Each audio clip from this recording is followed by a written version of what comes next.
Welcome. In front of me is a Samsung Galaxy Note 10 Plus, and today I'll show you a couple tweaks and tricks that you can do on this device. So starting off, we're going to begin with the shortcuts under fingerprint, basically. And what it will allow you to do, I already have it enabled, so I can show it. Once you have a fingerprint set up, mind you that you actually have to for this to work. Once you start unlocking the device and when it's actually lit up in display, you can keep holding and you will see shortcuts show up under when you're holding it. Now once you let go, they disappear, so let's do that again. So what you can do is while holding it, then you, for instance, select the app that you want to open and it will automatically launch, like so. Now to set this up, you want to go into the settings. So let's go to settings, and from here go into lock screen right here, and then up shortcuts right here, and make sure you select floating buttons right here, and then you have the left and right shortcut. Now you can select whatever app you want by tapping on it and selecting a different app. So you can choose, let's say, phone, and now you have YouTube and phone. And if I lock the device and unlock it with my fingerprint, you now have phone and YouTube to choose from. Okay, so that is the first thing. Now moving on, we're gonna go into swipe down for a notification panel, and once more I already have it enabled just to show it off. So once you normally you would have to slide down basically from the top here to grab the panel, but with this enabled you can do something like this. So you can swipe it down from almost the bottom of the screen. As long as you can have space for movement down, you can pull down the notification panel. You can just pull it once more and it will all come down. It's a nice way, considering this is a fairly big phone and it might be a little bit hard to reach the top of the phone with just one hand. So you can do it by just swiping down from just the bottom of the phone. And to enable this, you want to go into the home screen settings, which the easiest way to reach it would be just to pinch the screen, pinch it like so. And right here you have home screen settings, so just tap on it like so.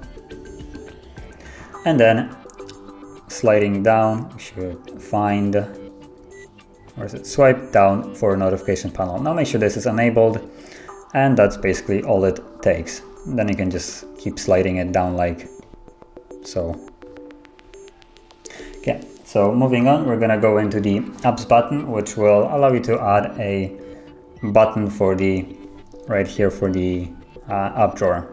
Now you can just reach it by swiping up like so, but if you prefer to have a actual like physical home or app button, you can. And to enable it, again, go into the home screen settings, so pinch the screen, tap here, and then you have apps button.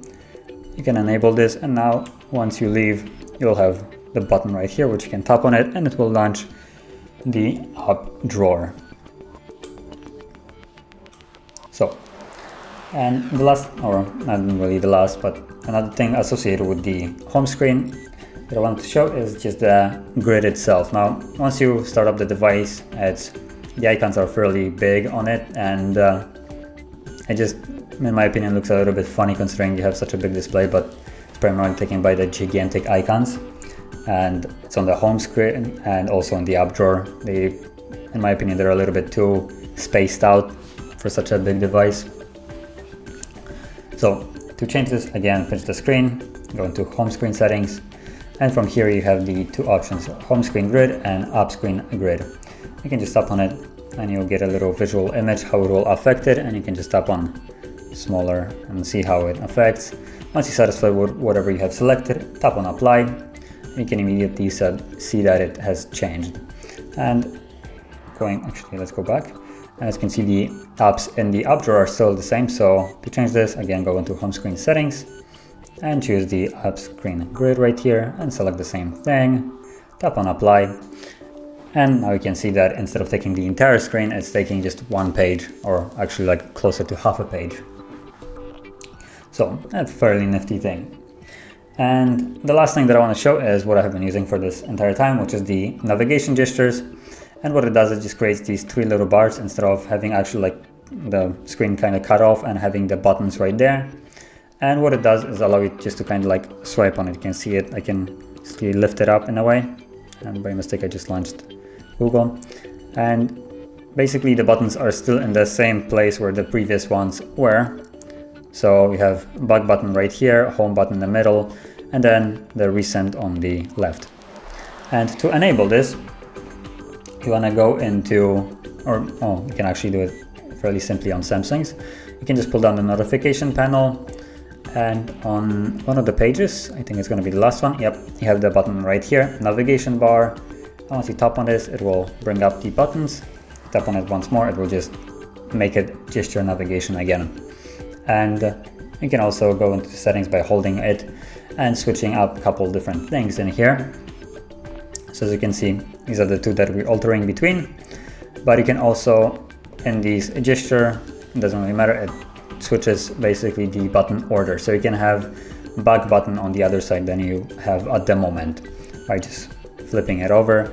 And now instead of having recent apps on the left side, we have it on the right. If I grab it like so, you can see it. I'm gonna stick with this one.